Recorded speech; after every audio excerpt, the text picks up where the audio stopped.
ayaw ko talaga mag voice over kasi hindi maganda yung boses ko, tsaka nauutal ako guys. Pero kailangan dito sa video ito.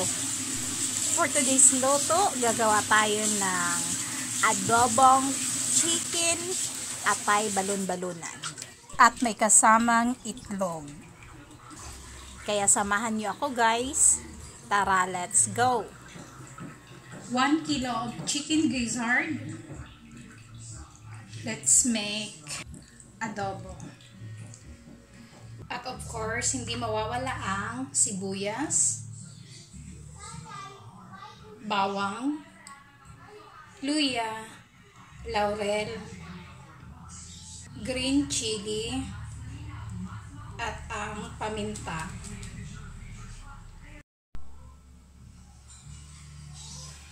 At meron din tayong chicken liver.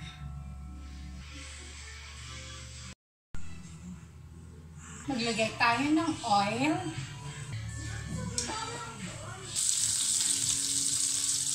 Igisa natin ang sibuyas.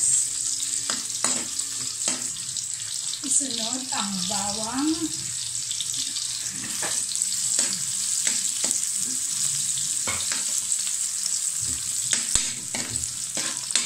Yung chicken gizzard.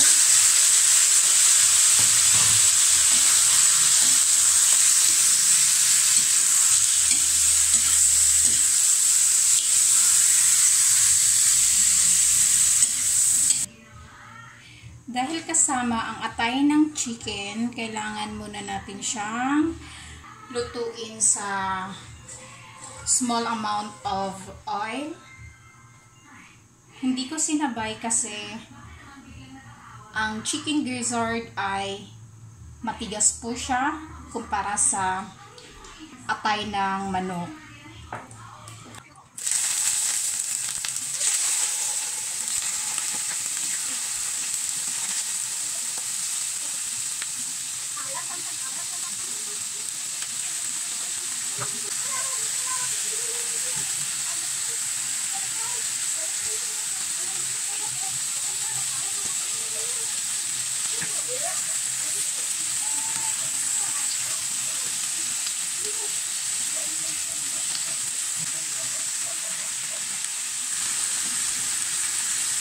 Pagkatapos ay set aside lang muna natin to.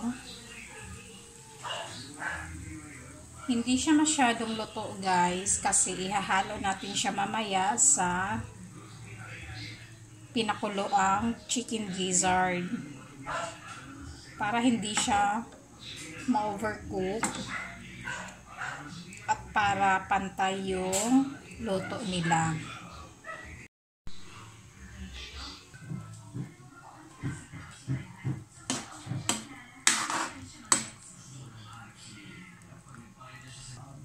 Lagyan natin ng toyo.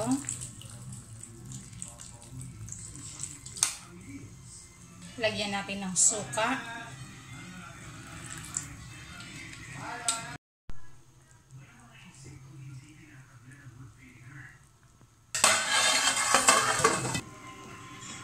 Pagkatapos ay ilagay ang lutong atay ng manok sa pinakuloang balon-balunan.